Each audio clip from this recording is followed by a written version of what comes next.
Eu quero convidar você a abrir sua Bíblia, a terceira epístola de João, capítulo único. Acho mais bonito falar capítulo único do que um. Terceira João, capítulo único, verso 2. Nós vamos ler na Almeida Revista Atualizada, e esse texto vai ser tanto o nosso ponto de partida, como vai ditar o trilho da nossa conversa, da nossa reflexão. Eu tenho certeza que eu tenho uma palavra de Deus para você. Não apenas que vamos compartilhar o que diz as Escrituras, mas eu creio que debaixo de uma direção específica do Espírito Santo para esse tempo, para essa hora, né? Estamos dentro de uma série de mensagens enfatizando a vida abundante que Nosso Senhor não apenas sinalizou ser sua intenção, mas podemos dizer que prometeu, né? Eu vim para que vocês tenham vida e vida com abundância. Ele fala tanto da qualidade da vida, a palavra traduzida no grego é zoe, a gente pode dizer que é a vida de Deus, como ele também fala da quantidade. E nós precisamos entender que o que Deus quer fazer na nossa vida não se limita somente a uma área ou outra. E é sobre isso que eu quero falar, sobre o combo, o pacote completo. Então vamos lá. Terceira de João, versículo 2. Amado, acima de tudo, faço votos por tua prosperidade e saúde, assim como é próspera a tua alma.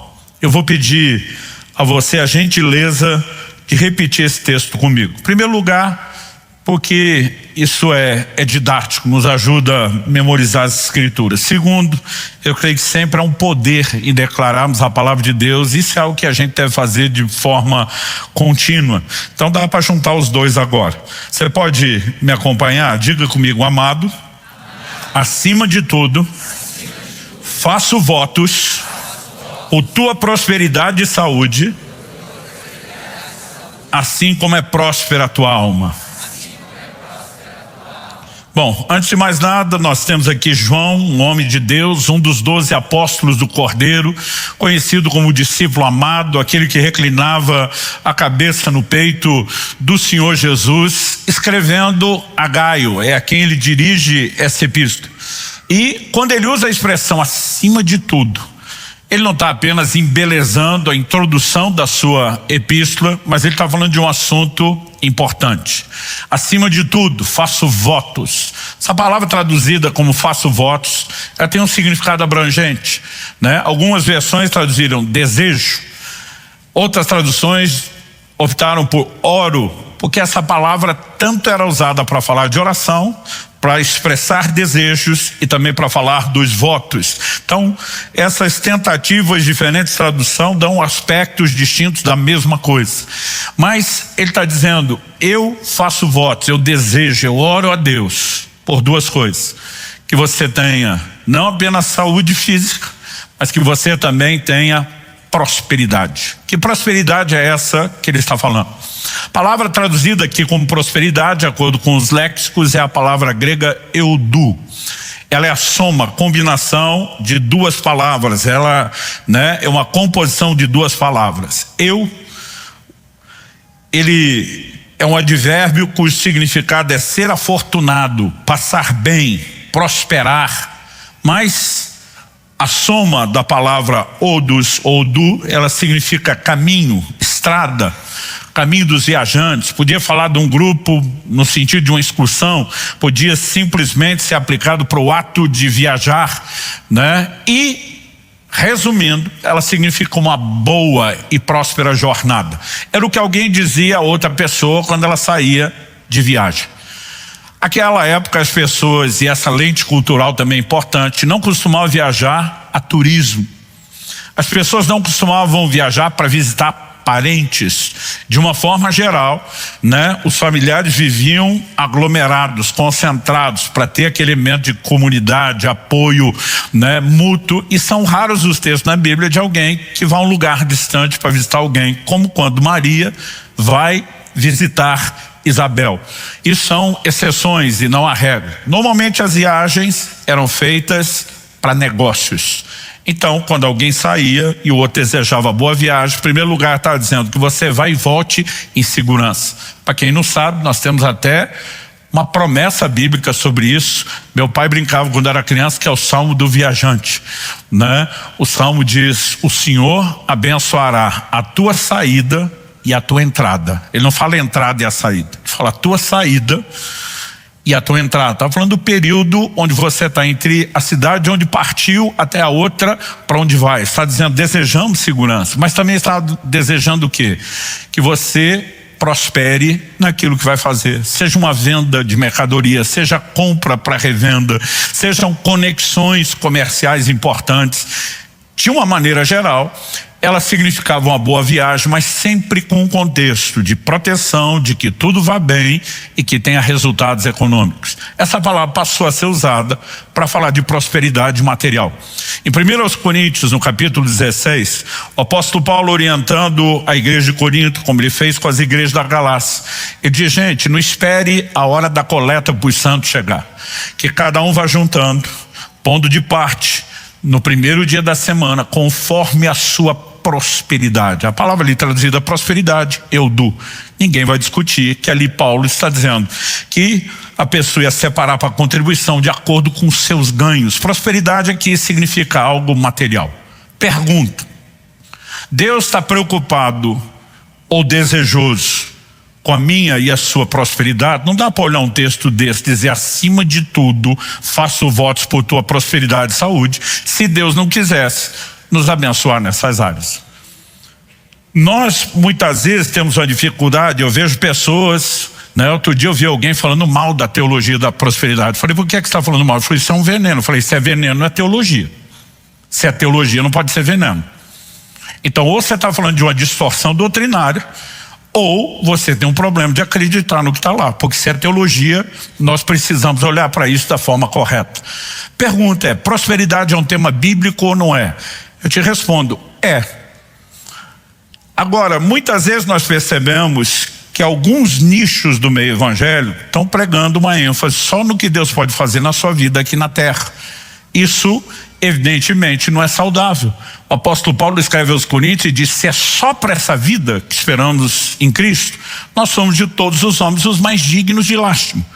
O que ele está dizendo é que nós não podemos esperar que Deus faça algo para essa vida terrena. É limitar só isso, a ação de Cristo, e jogar fora todo o aspecto eterno que tem relevância maior. Mas quando ele diz se é só para isso, ao dizer não espere só por isso, ele não está dizendo não espere que Deus não faça nada nessas áreas. Ele nunca ensinou isso. E as pessoas tendem a ir ou para um extremo ou para outro. Ou elas só falam do que Deus pode fazer nessa vida terrena, ou elas basicamente dizem: isso aqui não tem importância nenhuma. E o que nós precisamos entender é que essas coisas, elas não precisam ser divergentes, elas podem ser complementares. E quando João está dizendo: eu faço votos por tua prosperidade e saúde, ele estabelece uma base de comparação. Assim como, tal qual, tanto quanto, da mesma maneira como é próspera a sua alma. Então João sinaliza que prosperidade não é só algo exterior. Ela, na verdade, também é, e deveria ter como ponto de partida, fundamento e referência, o elemento interior. Prosperidade da alma nos mostra que a prosperidade interior, ela deveria ser o fundamento da prosperidade exterior. Prosperidade exterior sem esse fundamento pode terminar com o edifício desabando em ruína. Mas se ela é construída de forma apropriada, nós teremos bons resultados. Digo isso porque um dia um irmão me procurou e falou assim: pastor, bendita aquela época. Ele é um crente das antigas, de muito tempo atrás. Bendita aquela época que a gente só ouvia o pastor da gente na igreja local. Não tinha confusão. Se o pastor era limitado, a gente não sabia, porque não tinha comparação, né? Se não tinha a doutrina mais refinada, a gente também não conseguia avaliar muito bem. E as coisas eram mais simples. Ele falou: agora, com essa era de globalização e da comunicação da internet, a gente passou a ouvir bem mais pregadores do que só os nossos pastores. E disse: por um lado tem algo bom, que você é exposto a diferentes perspectivas, dons, né, da graça de Deus que são diferentes. Ele diz: por outro lado, está criando muita confusão. Ele falou: eu, por exemplo, tem hora que eu estou ouvindo os pregadores de fé. Os caras estão pegando as promessas de Deus e faz a gente acreditar que dá para viver o melhor. Se quiserdes e me ouvirdes, Isaías capítulo 1, verso 19, comereis o melhor dessa terra. Ele falou, e os caras vão citando uma promessa atrás da outra. Ele falou, eu fico doido. Que nem o Senhor diz, eu fico olhando dizendo, eu vou voar. E os caras ainda vão lá para 2 Coríntios 1, tantas quantas forem as promessas de Deus. Nele está o sim, por ele o amei, ele não mudou de ideia para hoje. Ele falou, cara, minha fé enlouquece. Mas daqui a pouco eu ouço uns outros pregadores dizendo, cuidado. E a Bíblia diz que o amor ao dinheiro é a raiz de todos os males. Ele falou, já não quero mais prosperar. Ele falou, pastor, tem hora que esse povo, eu fico me perguntando, está pregando a mesma Bíblia? Porque tudo que um constrói sob a bênção financeira, o outro vem e destrói. Aí esse aqui na outra mensagem destrói aquele cara dizendo, ele não levou em conta isso. E eu do lado de cá falo a mesma coisa, e ele não levou em conta isso. Ele falou, pastor, me ajuda. Quem que está certo? Eu falei, todo mundo quer prosperar, mas se for a custa da alma eu não quero. Eu falei, os dois grupos estão certos e os dois grupos estão errados. Ele falou, como é possível? Eu falei, deixa eu dividir em partes. Eles estão certos quando apresenta esse monte de versículo que você falou, de cada área. Eles estão pregando algo que está na Bíblia. Eles estão errados quando ignoram os outros versículos que o outro grupo está pregando. A Bíblia ela não te dá opção de escolha. Qual é a fé que você quer ter? No que é que você quer acreditar? Né? O que é que você quer experimentar? O Salmo 119, 160 diz, a soma das tuas palavras é a verdade. Quando o diabo vem com a distorção de um texto bíblico, nós não podemos dizer que algo é bíblico só porque alguém usou um versículo. Jesus rebate ele na hora, dizendo, também está escrito. Em outras palavras, Jesus está dizendo, o que você está falando não se sustenta diante de outros textos. Então eu falei, o que nós precisamos levar em conta é o todo. Eu falei, a mesma Bíblia que tem promessas de prosperidade, tem advertências do perigo que isso pode se tornar. Então a Bíblia não é nem contra e nem só a favor da prosperidade. Ela é a favor de uma prosperidade correta, devidamente construída. E ela é contra uma prosperidade que é construída de maneira incorreta e que pode ser danosa. Não se trata de escolher entre uma coisa e outra. As mensagens se complementam. Quem está entendendo? E se queremos viver o que Deus pode fazer, mesmo no aspecto financeiro, nós precisamos entender a importância de prosperar primeiro por dentro. É por isso que eu quero ter uma conversa com vocês hoje sobre a prosperidade da alma. Eu quero, como primeiro tópico, destacar aqui a pergunta do dilema desse irmão. Afinal de contas, é bênção ou maldição? Nós não podemos imaginar que um homem de Deus como João, um apóstolo cheio do Espírito Santo, que está escrevendo debaixo da inspiração do Espírito Santo, ia dizer, eu desejo, faço votos por tua prosperidade acima de tudo, se fosse algo ruim. Por outro lado, ele também não estabeleceria uma base proporcional. Deseja essa prosperidade material exterior, assim como é próspera a sua alma, tanto quanto. Se ele estivesse escrevendo alguém de uma alma pouco próspera, então ele estaria desejando pouca prosperidade material. Mas considerando todo o contexto da epístola, Gaio era alguém generoso, hospitaleiro, de uma alma próspera. Então ele está dizendo, já que tem muita prosperidade de alma, eu desejo muita prosperidade exterior. Em outras palavras, ele está dizendo, você tem fundamento para sustentar um prédio de muita prosperidade externa. Não dá para nem ignorar o plano de Deus, nem a advertência. Isso me faz pensar em algo que eu quero usar aqui como ilustração antes de provar biblicamente o meu ponto. Viajando por esse Brasil todo, eu amo, né, os diferentes aspectos em cada estado, região, cada culinária. Eu consigo assim me divertir, aproveitar bem o que cada lugar tem de especial. Mas eu não posso negar quando eu vou para o norte, em especial para o Pará. Tem um paranaense na área, paraense na área. Gente, um tucupi, se ainda vier acompanhado de jambu, é uma coisa maravilhosa. Eu gosto tanto disso que toda vez que eu vou para lá, né, eu digo, gente, eu tenho que comer alguma coisa com tucupi. Aí, um dia alguém estava dizendo, o senhor sabe como é feito tucupi? Eu falei, não. Falei, é feito a mandioca. Eu falei, nós comemos muita mandioca. Ele falou, não, essa. Eu falei, como é que é? O pastor, tem 2 tipos de mandioca. Lá na região, o senhor chama de mandioca. Outros lugares do sul e sudeste chamam de aipim. O nordeste chama de macaxeira. Essa é a mandioca doce. Aqui a gente diz, ela não tem quase nenhuma carga tóxica. O pouquinho que tem, eliminado numa fervura simples. Falou, o que nós usamos aqui, de onde sai o tucupi, de onde sai a maior parte das farinhas de mandioca que são consumidas no Brasil todo, é a mandioca brava. Essa é venenosa. A razão pela qual em alguns outros lugares chamam a mandioca que vocês comem por outro nome é para distinguir da mandioca venenosa. Um dia eu comentei com alguém no Nordeste, falei, por que é que vocês chamam de macaxeira? Ele falou, porque mandioca é venenosa. Eu pensei, a gente come e sobrevive. Ele falou, não, vocês comem a macaxeira. Eu tinha dificuldade para distinguir essa nomenclatura por causa dos dois tipos. Esse outro tipo de mandioca, ela é de fato tóxica. Para resumir e simplificar, ela tem um alto teor de cianeto, veneno. Mas se alguém perguntar, mandioca é veneno ou alimento? Não dá para dizer que é um ou outro.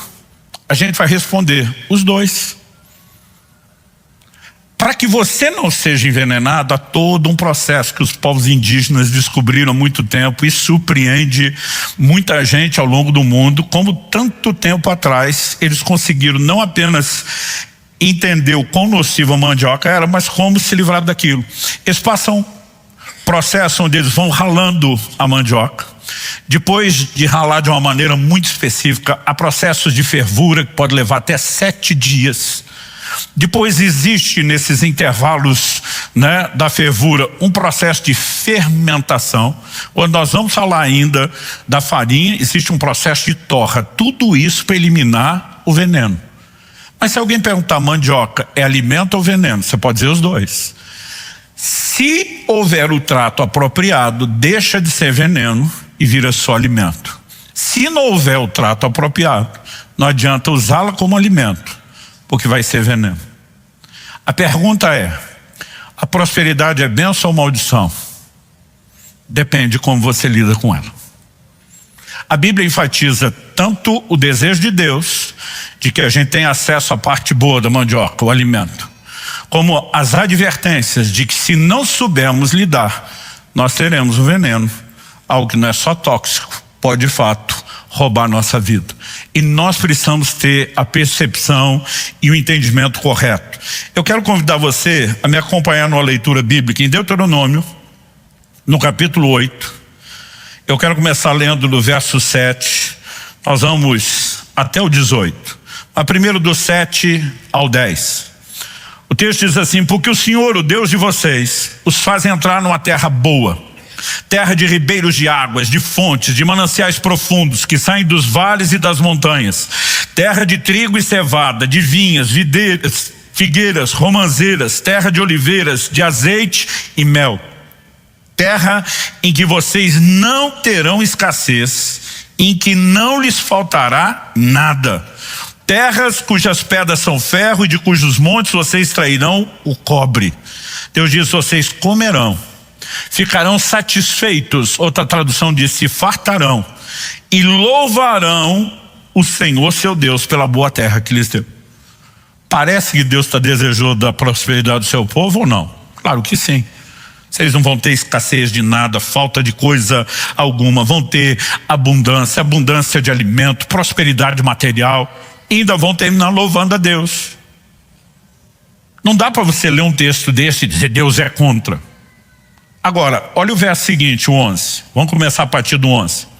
Tenham cuidado de não se esquecer do Senhor seu Deus, deixando de cumprir os seus mandamentos, os seus juízos, os seus estatutos que hoje lhes ordeno. Verso 12, não aconteça que depois de terem comido estarem fartos, depois de haverem edificado boas casas e morado nelas, depois de se multiplicarem o seu gado e os seus rebanhos, e aumentar a sua prata e o seu ouro, e ser abundante tudo que vocês têm, se eleve o seu coração, e vocês se esqueçam do Senhor seu Deus, que os tirou da terra do Egito, da casa da servidão. Deus está dizendo, eu quero o melhor para vocês, mas preste atenção. Se vocês não tirarem o veneno da mandioca, vai dar ruim. Para que ela seja alimento, seja algo bom, vocês têm que saber lidar com isso. Que o coração de vocês não se leve, que vocês não se esqueçam de mim. Então não dá para negar nem que Deus sinaliza a sua vontade que a gente tem acesso, e nem de que o tempo todo Ele também nos adverte sobre uma maneira apropriada de lidar com isso. Quem está entendendo, diga amém. Olha os versos 17 e 18. Portanto, não pensem, a minha força e o poder do meu braço me conseguiram essas riquezas. Deus está falando de quando entrassem e prosperassem. Pelo contrário, lembrem-se do Senhor seu Deus, porque Ele é quem lhes dá força para conseguir riquezas, para confirmar sua aliança que sob juramento prometeu aos pais de vocês, como hoje se vê. Evidente que Deus queria que eles prosperassem. Mas está dizendo, quando tiver resultado, não se ache. Não pense que foi você. Lembre que fui eu. Não só para que você seja grato, mas não me coloque fora da equação. Ao longo de toda a Escritura, nós vamos encontrar, palavras, mensagens como essa, que tanto sinalizam o desejo de Deus, de nos abençoar, como também sinalizam advertências. Nós temos pessoas que prosperaram, não apenas no aspecto material, financeiro. Quando falamos de sucesso, até dentro do propósito, seja aqui uma abordagem da profissão, seja uma abordagem do ministério, um desses exemplos, se você quiser me acompanhar, segundo Crônicas, capítulo 26, é o rei Uzias. Na minha opinião, depois de Davi, o maior conquistador que a nação de Judá já teve. Um homem que faz da sua potência, da sua nação, uma nação falida, quebrada, transforma numa das maiores potências dos seus dias. Segundo Crônicas 26:5 fala de Uzias assim: propôs-se a buscar a Deus nos dias de Zacarias, que era sábio nas visões de Deus. Enquanto Uzias buscou o Senhor, Deus o fez prosperar. Você pode repetir isso comigo? Diga, enquanto Uzias buscou o Senhor, Deus o fez prosperar. Quem fez Uzias prosperar? Deus. Deus é contrário à prosperidade? Se for, estava sofrendo de bipolaridade esse dia. Evidente que não, gente. Agora, Deus pôde fazer isso porque Uzias está buscando o Senhor. Agora a frase, enquanto buscou, significa que em algum momento Deus será tirado da equação. E é aí que a maionese começa a desandar. Olha comigo o verso 15, final do verso 15, vou pular todos os versículos anteriores que falam de como ele prosperou, materialmente, militarmente, enfim. O verso 15 termina dizendo, a fama de Uzias se espalhou até muito longe, porque ele foi maravilhosamente ajudado. Não só ajudado, maravilhosamente ajudado. A pergunta é, ajudado por quem? Deus o fez prosperar. O texto diz, até se tornar muito poderoso. Ora, olha o 16. Mas depois que Uzias se tornou poderoso, o coração dele se exaltou para a sua própria ruína. E aqui a maionese vai desandar. Mas Deus não fez prosperar? Sim. Mas a prosperidade não levou à ruína, não à prosperidade. A falta de lidar de maneira apropriada com o coração. O não ter ralado, fervido, levedado a mandioca, levou a isso. Um dia alguém me falou, pastor, o poder, a prosperidade corrompe. Eu falei, não corrompe, só revela o que está dentro. Normalmente, a pessoa corrompeu quando chega no poder ou quando prosperou. Ela, na verdade, só vai descobrir o que estava dentro dela antes e não tinha oportunidade. É por isso que nós precisamos de processos e tratamentos de Deus. Quando nós falamos de uma alma próspera, não dá para ignorar todo um processo transformador que eu e você precisamos ser submetidos. E transformação na Bíblia, ela começa por um ponto de partida. Além da premissa básica do novo nascimento, do Espírito Santo que vem habitar em nós, a Bíblia nos apresenta em Romanos 12 uma sentença: transformai-vos pela renovação da vossa mente. Ninguém muda comportamento se não mudar primeiro valores. E depois de apresentar esse dilema, ambiguidade paradoxal, como diria alguém, de bênção ou maldição sobre a prosperidade, a segunda coisa que nós precisamos entender é a importância de mudar os valores. Precisamos mudar os valores. Isso, evidentemente, só é possível por meio de uma ação divina que começa pela sua palavra. Se Deus nos permitir, semana que vem nós vamos trabalhar mais esse assunto, então não vou me aprofundar muito nesse tópico. Mas a verdade é que eu e você temos inimigos. Quando nós olhamos para Uzias, a Bíblia diz: seu coração se exaltou. Orgulho é um grande inimigo, algo que tem o poder de nos impulsionar à queda. E a única maneira de nos blindar desse perigo é cultivando um outro valor chamado humildade. O problema do orgulho não foi só de Uzias.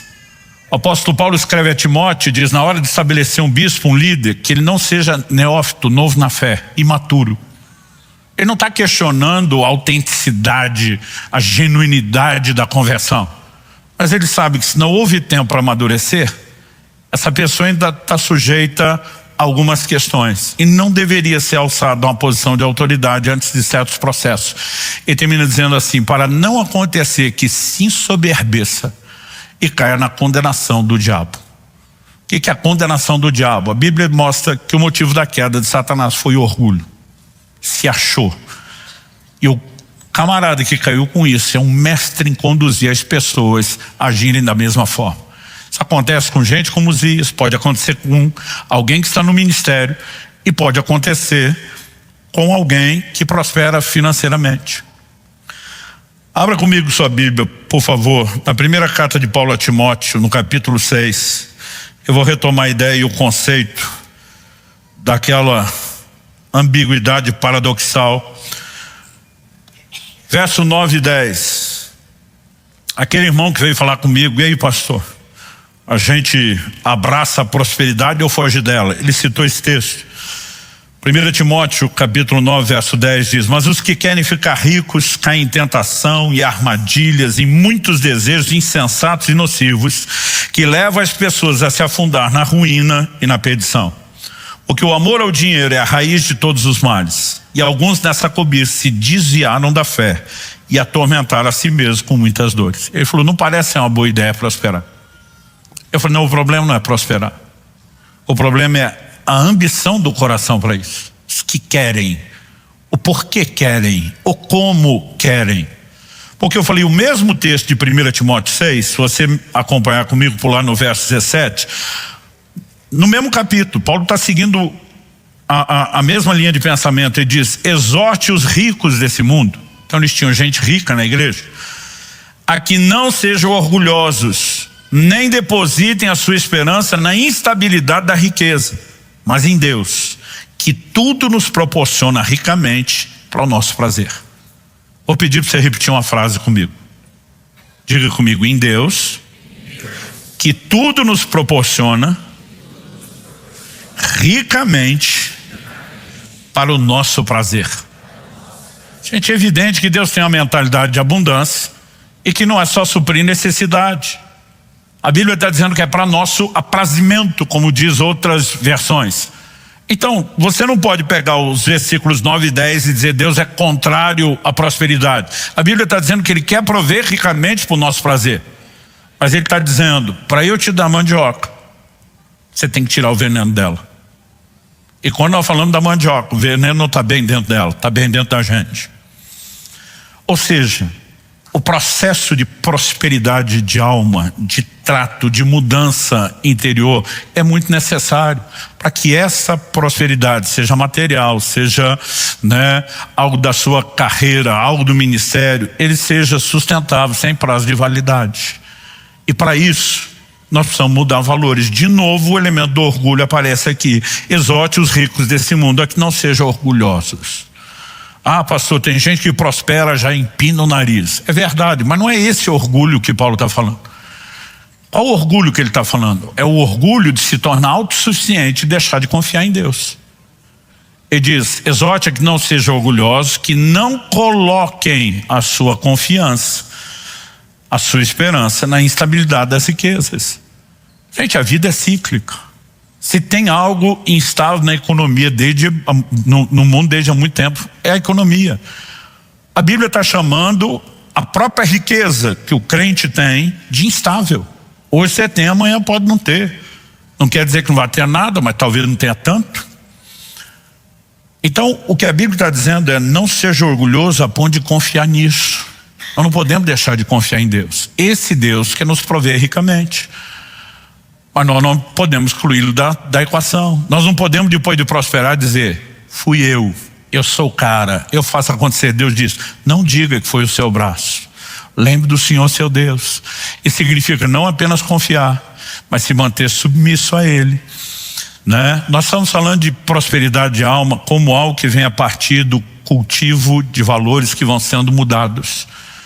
E não pense você que o perigo do orgulho está só no começo. É o novo convertido, é o neófito. Isso em relação ao ministério. Mas quando você olha para Uzias, o cara caiu lá no final. Aliás, a maioria dos homens e mulheres de Deus, na Bíblia e na história, não tropeça no início, tropeça no final. É quando normalmente entra a ideia e o conceito de autossuficiência. E gente, ninguém se engane, pode acontecer com qualquer um de nós. Até porque nunca a coisa vira completamente da noite para o dia. É um processo gradual. E às vezes nós nem percebemos. Alguns anos atrás eu tive uma experiência que me chacoalhou. Estava numa conferência e eu comecei a me sentir mal, como se estivessem me maltratando. Mas eu avaliava e dizia, nada aconteceu, ninguém fez isso em nenhum momento. Mas o sentimento, ele era crescente. E eu fui orar, falei, Deus, certeza que o Satanás está tentando me bagunçar a cabeça, minhas emoções, me roubar o que o Senhor tem para fazer aqui, porque eu fico avaliando e ninguém me tratou assim, por que é que eu estou me sentindo assim? Deus me disse, não culpe o diabo, é a sua alma. Eu, como é que é? Ele falou, você está tão acostumado ao tratamento VIP que te dão quando você é o preletor, que agora que você está participando como qualquer um, sua alma está gritando por algo que você se acostumou e você nem percebe. Eu senti uma vergonha daquilo.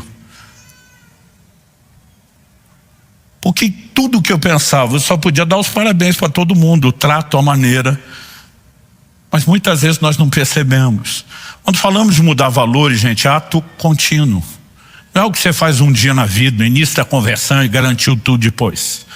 Nós precisamos o tempo todo aprender os valores corretos. De quem? Da nossa fonte. O Senhor Jesus disse, aprendei de mim, que sou manso e humilde de coração. Ele está dizendo, eu sou um modelo de humildade para ensinar você, fica de olho em mim, fica próximo de mim, eu vou te ajudar a evitar cair na condenação do diabo. Quem está entendendo? Aliás, só o que Jesus fala já quebra muito o paradigma que nós temos. Se eu falasse aqui para vocês que eu sou humilde, você ia achar que eu sou humilde depois que eu falasse que sou? Claro que não. Mas se eu falasse para você que eu sou um modelo de humildade, aí só piorava as coisas, não é verdade? Porque a gente pensa que quem é humilde não fala. Porque nós criamos na nossa cabeça um conceito de humildade que está mais para autodepreciação. As palavras de C.S. Lewis, o grande escritor, vou jogar nas costas dele, que são mais largas que a minha, ele diz, humildade não é pensar menos de si mesmo, é pensar menos em si mesmo. O humilde não se deprecia, ele só sai do centro. Primeiro sermão de Jesus, ele se apresenta diante do povo e diz, o Espírito do Senhor está sobre mim, o que me ungiu para pregar, para curar, para libertar. Gente, se você não prestar atenção só na palavra, que é a unção que está sobre ele, parece que o que ele está dizendo é, eu sou o cara. Mas ele não está no centro. Jesus dizia, eu só falo o que eu ouço meu pai falar, eu só faço o que eu vejo meu pai fazer. E o que eu vou poder fazer por vocês é pela unção, é pelo poder dele. Ele não está no centro, mas ele não precisa se depreciar.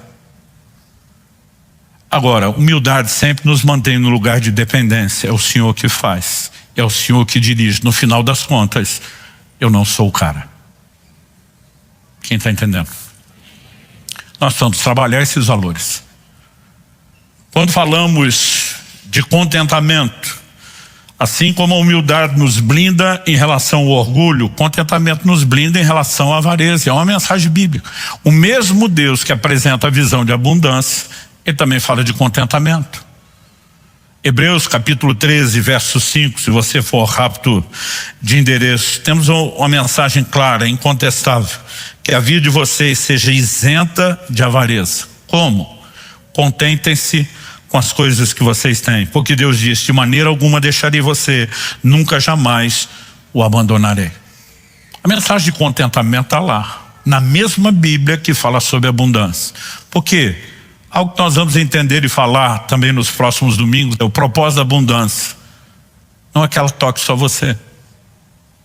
E se você é alguém que anseia você não transborda como deveria quando a abundância chega. Então, a maneira de proteger o nosso coração, e esse é um dos segredos da prosperidade de alma. Salmo 62:10, se as vossas riquezas aumentam, não ponhas nela o vosso coração. A Bíblia não está dizendo, se a riqueza aumenta, joga tudo fora para não perder a sua espiritualidade. A Bíblia diz, só não ponha nela seu coração. Em outras palavras, como alguém disse muito bem, o problema não é o crente ter dinheiro, é quando o dinheiro tem o crente, é a maneira como nos relacionamos.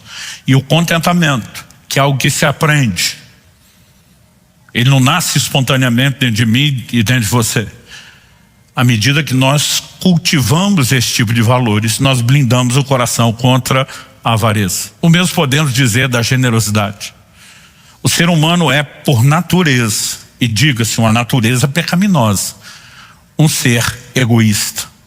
Como que nós podemos não apenas mudar essa mentalidade, esse tipo de sentimento, né, mas blindar o coração por meio da generosidade? Agora, como nós podemos trabalhar esses valores? Permitindo Deus, nós vamos falar mais semana que vem. Entendendo que bênção ou maldição depende da maneira como eu e você nos conduzimos, e que por isso a gente tem que cuidar com os valores, trabalhar a mudança deles. Eu quero terminar falando a respeito de algo importante, que eu vou chamar de práticas transformadoras. Eu acho que isso soa mais bonito do que a frase que eu gosto de usar, que são exercícios de desprendimento. Deus tem formas e maneiras de lidar e trabalhar conosco, né? E a gente pode chamar isso de um treinamento divino. Eu gosto muito de ler a Bíblia procurando padrões. Isso é algo da minha personalidade, da maneira que minha mente processa, e eu fico empolgado de perceber que a Bíblia tem muitos padrões. Deus trabalha dessa forma, então me agrada. Eu sempre estou procurando aquilo que se repete bastante. E uma coisa que eu percebi ao longo dos anos é que antes de Deus nos dar algo, Ele parece nos treinar a viver sem aquilo. Ele promete e diz que Ele faz questão de dar, mas a maior parte do tempo Ele não faz isso depressa. É quase como se Ele dissesse, você primeiro tem que aprender a viver sem, para depois eu te dar. A pergunta é, se eu aprendi a viver sem e não preciso mais disso, por que é que o Senhor vai me dar a hora que eu não preciso e não quando eu acho que preciso? Gente, nós sabemos, biblicamente, teologicamente, que Deus está acima de qualquer suspeita, que Ele é muito mais sábio do que a gente, que Ele não erra. Mas vamos falar sério, que no dia a dia do relacionamento com Ele, nossa alma fica em conflito. Eu tenho coisas que eu jamais falaria para Deus, nunca verbalizaria, por respeito. Mas minha alma está gritando e Ele escuta. Você pensou, Ele escuta. Você sentiu, Ele escuta. E às vezes eu dizia para Deus, eu não consigo te entender. O Senhor promete para Abraão um filho. Primeiro já parece chegou tarde para prometer, porque o velhinho estava com 75 anos. Olha o que o Senhor promete, mas só vai cumprir quando ele tem 100. Precisava demorar para prometer, precisava demorar para cumprir, depois de já ter demorado para prometer. 100 anos ele esperou para ter um filho. O filho é indiscutivelmente um milagre, vem de Deus, é a vontade de Deus. Onde Isaac, o filho da promessa, nasce. Se eu estou no lugar de Abraão, sonhando com a descendência numerosa como a estrela do céu, como a areia do mar, eu tinha casado Isaac com 18 anos. Olha, eu nem sou Abraão, casei meu filho com 18 anos. Abraão vai casar um menino só com 40. Não sei de onde saiu tanta paciência. Na hora de casar, nós vemos de novo Deus guiando o processo. Abraão chama o seu servo e diz, na terra da minha parentela, procura entre eles uma esposa, Deus vai te guiar, o homem acredita. A hora, nós vemos como Rebeca entra na história. Indiscutivelmente foi escolhida de Deus. E a escolhida de Deus veio como, gente? De todo mundo, Deus escolheu uma só, que igual a mãe de Isaac, era estéril. Eu falo para Deus, tá de brincadeira. Só que a Bíblia diz que Isaac orou ao Senhor. Deus ouviu sua voz, abriu a madre de Rebeca. Quando você lê só esse versículo, parece que ele orou num dia, os filhos nasceram no outro, não precisou nem dos 9 meses de gestação. Mas vai prestar atenção em Gênesis 25. Isaac casa aos 40. A Bíblia diz, era Isaac da idade de 60 anos, quando lhe nasceram os filhos. 20 anos esperando. Eu falo para Deus, tu tá de brincadeira. Tudo bem que ele esperou 5 anos menos que o pai, já veio 2 filhos de uma vez, veio de um só, né? Em relação a Abraão, ele está no lucro, mas o processo está lá. Gente, você pode olhar para cada um deles. Deus começa a dar sonhos proféticos a José. Eu vou te levantar para uma posição de governo. Gente, só vai saindo um tiro atrás do outro pela culatra. Ele é vendido para os irmãos como escravo para o Egito. Lá no Egito, sendo fiel a Deus, Deus com ele é preso injustamente. E o tempo de novo está lá. Quando ele foi vendido, tinha 17 anos. Nós não sabemos a idade que tinha quando teve os sonhos. Mas dos 17 anos, quando foi vendido como escravo, até o momento que a palavra começa a cumprir, porque ainda iria alguns anos pela frente, ele já tinha 30 anos de idade, pelo menos 13 anos esperando. E Davi? Calcula-se, estima-se, que Davi tinha entre 15 a 16 anos de idade quando matou o gigante. As pessoas só podiam ser alistadas no exército depois dos 20 anos, e a conversa é clara, você não tem idade para isso. Era um menino que, enquanto os outros irmãos estavam no exército, ele teve que ficar em casa, era o garoto de recados. Mas depois do que aconteceu, ele começa a servir de forma prematura no exército, vira um herói nacional. É conquista atrás de conquista depois de Golias. Mas quando você faz todas as contas, esse processo deve ter durado no máximo 2 anos. E Saul começa a perseguir Davi, que só vai ser rei aos 30 anos de idade. Nós temos no mínimo aquele período de 13 anos de espera que José também passou. Às vezes eu ficava olhando essas coisas na Bíblia e dizia, por que o Senhor promete então tanto tempo antes? Se vai demorar, não dá para prometer mais perto, para pelo menos não gerar ansiedade? Entre toda a promessa de Deus e seu cumprimento, há um intervalo de tempo, porque nessa janela de tempo, Deus trabalha mais do lado de dentro do que do lado de fora. Deus está estabelecendo fundamentos de uma prosperidade interior antes de que Ele possa nos levar ao exterior, porque senão a coisa vai desandar. Se o veneno da mandioca não é tirado, vai dar ruim. Você lembra da conversa de José com o copeiro? Ele interpreta o sonho do copeiro e do padeiro, para o copeiro do rei de Faraó, e diz, em 3 dias você vai ser restaurado sua posição, você volta ao seu cargo, vai dar beleza. Para o padeiro, ele olha, você deu ruim, não vou nem gastar tempo contigo. Aí ele vira para o cara que vai dar bom e diz assim, quando você voltar à sua posição de acesso ao faraó, interceda por mim. José está pedindo, me ajuda a sair daqui. Eu fui vendido injustamente como escravo, eu fui preso injustamente, ele está todo amargo, está pedindo ajuda. Gente, a Bíblia diz que o copeiro esqueceu de José, mas não é amnésia, porque 2 anos depois lembra. Agora José está pedindo ajuda. Vamos supor que o copeiro ajudasse. José ia sair dali para ser o quê? Assistente de cozinha? Nunca estaria cumprindo o plano e o propósito de Deus. Mas ele está com a alma ainda doída. Se alguém alçado ao poder desse jeito, o que é que José faria quando encontrasse seus irmãos? Ia viver o gospel vingativo. Quem me viu passar na prova e não ajudou. Agora. E Deus precisa ralar mandioca, ferver a mandioca, fermentar a mandioca antes de promover José. Quando José finalmente encontra seus irmãos, qual a conversa? Deus me enviou à frente de vocês para que eu possa cuidar de vocês. José nunca esqueceu o que eles fizeram. Essa conversa, Deus me enviou à frente, está em Gênesis 45, mas em Gênesis 50, 20, José diz assim, vocês intentaram mal contra mim, foi safadeza de vocês, mas Deus transformou em bem. Meu destino nunca teve na mão de vocês, sempre teve na mão de Deus. Isso é fruto de uma alma trabalhada, e Deus usa processos para trabalhar conosco. Portanto, não há como excluir aquilo que Deus faz, processos que nós definimos como de espera. Eu falo bastante sobre isso em 2 livros que eu escrevi, O Agir Invisível de Deus, Maturidade. Mas eu fiquei muito feliz quando recentemente nossa querida pastora Adriana escreveu um livro inteiro sobre o assunto, Na Sala de Espera, que eu quero recomendar e muito que você leia. Nós precisamos entender que Deus não nos bota para esperar à toa. A espera é parte de um processo onde Deus traz à tona o que está no nosso coração, mas não é só isso. Parte dos meus conflitos não era só com a espera, e eu sempre fui o hiperativo que tinha dificuldade de esperar. Um outro dilema que eu tinha é que muitas vezes Deus me parecia ser do contra. Você lembra de Mateus capítulo 23, verso 12, quando Jesus diz: aquele que se exalta vai ser humilhado, mas o que se humilha vai ser exaltado. Dizer para Deus: o Senhor é do contra. Um quer subir, o Senhor derruba. O outro está ali lá embaixo, o Senhor levanta. Não dá para deixar ninguém onde quer, o Senhor tem que fazer tudo ao contrário. Às vezes falava para Deus: eu quero ser pobre de marré, como dizia a música de antigamente, só para ver se ele era do contra. Eu dizia: tá vendo? Agora que eu quero que o Senhor seja do contra, o Senhor é do contra do que eu quero, não do que eu falei.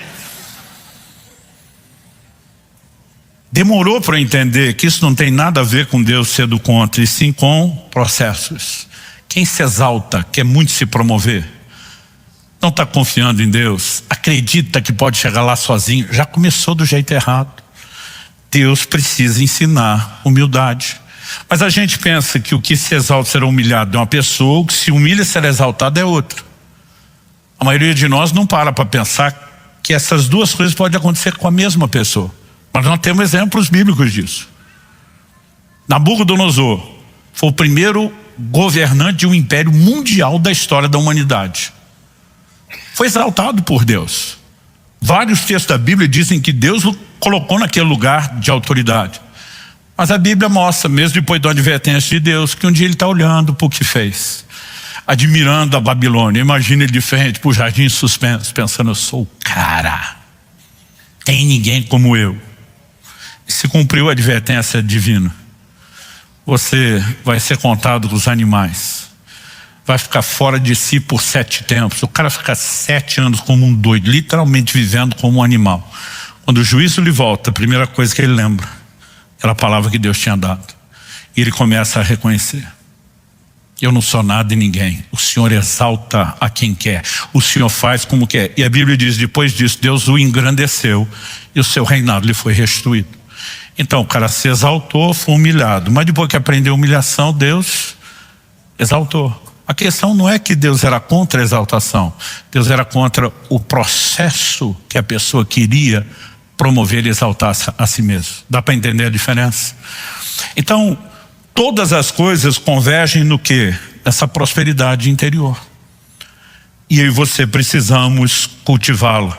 É como a lei de dar e receber. Durante muito tempo eles me soavam uma barganha: dai e ser-vos-á dado. Eu digo: eu posso ser avarento e dar para ganhar mais só porque eu quero mais. Mas essa não é a equação bíblica. Aliás, quando a gente fala do ser-vos-á dado, gente, vamos lembrar que Deus continua com a mentalidade de abundância. Dai e ser-vos-á dado, boa medida. Diga comigo: boa medida. Boa medida autoexplicativa, você já sabe que é um negócio legal. Sacudida. Outro dia alguém falou: pastor, o que é sacudida? Eu falei: olha, uma vez fui comprar pão, pedi a quantidade de pães que não cabia no saco. A atendente da padaria começou a chacoalhar, sacudir o saco para acomodar e caber mais. Eu falei: então quando não estiver cabendo eu sacode para arrumar mais espaço. Aí a pessoa falou: e a recalcada? Eu falei: aí é outro nível de arrumar espaço. Quando nós começamos a igreja na Água Verde 20 anos atrás, eu lembro do primeiro ano, a gente não tinha esse exército de voluntários que dá uma alegria na gente hoje. E evidentemente a gente também tinha que dar o exemplo em tudo. Então, começando de nós, os pastores, os líderes, a gente se revezava para limpar banheiro, para arrumar cadeira, para colocar as águas. E tinha coisas que você tinha que dar manutenção no meio do culto. Eu lembro de ocasiões, terminava o louvor, antes de eu subir pregar, quando alguém ia para a parte do aviso das ofertas, eu ia para o banheiro. Eu lembro de um dia que eu estava entrando no banheiro, o cara falou: pastor, eu vejo que toda metade do culto só vai para o banheiro. É a preventiva antes de pregar? Eu falei: não, é a supervisão para ver como está o banheiro. Então uma das primeiras coisas quando chegava dentro do banheiro, olhava, era o cesto, onde o pessoal jogava os lenços de papel que enxugava a mão. Aquilo normalmente já estava transbordando, caindo. A gente não tinha gente para ficar trocando, a gente não tinha tempo para isso. O que é que eu fazia? Botava o pé naquilo, afundava até lá embaixo, recalcava, para que o mesmo saco pudesse durar até o final. Quando a Bíblia fala da medida recalcada, depois de sacudida, eu digo, vou arrumar mais espaço, até que se torne transbordante. Porque uma hora não vai caber tudo.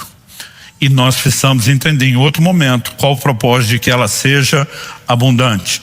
Mas muitas vezes eu pensava que dar para receber, e essa é uma lei na Bíblia, era uma troca. Não é uma troca, é um exercício.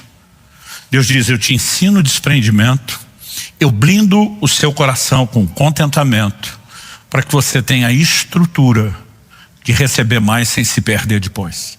No final das contas, nós estamos sempre falando de Deus nos levando primeiro à prosperidade interior, para só depois vivemos a exterior.